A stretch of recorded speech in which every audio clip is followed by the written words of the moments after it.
የሚስጥራት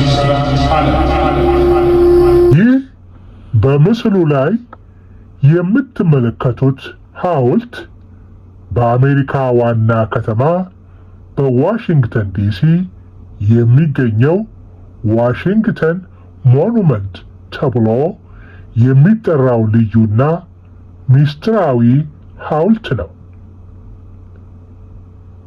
በዘንድሮው አዲስ ዓመት መግቢያ ዋዜማ ላይ ማለትም በ2026 መግቢያ ዋዜማ ላይ አዲስ ዓመት መግቢያን ምክንያት በማድረግ በዚህ ታሪካዊ ሐውልት ዙሪያ ልዩ ልዩ ዝግጅቶችና አከባበር እየተከናወኑ ይገኛሉ።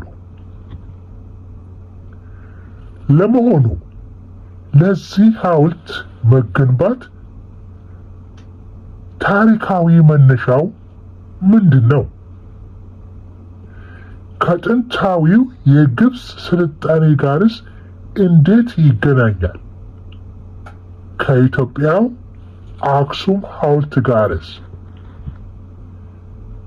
የአውሮፓ ታላላቅ ሀገሮችስ ለምን ይህን ተመሳሳይ ሐውልት በዋና ዋና ከተሞቻቸው ውስጥ ሊገነቡ ቻሉ?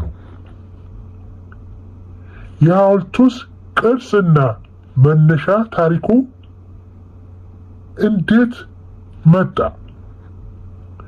ይህ የዓለማችን የምስጢራት ሁሉ ምስጢር ነው። በቅርቡ በዝርዝር አዘጋጅተን ወደ እናንተ ወደ ተከታዮቻችን እናደርሳለን።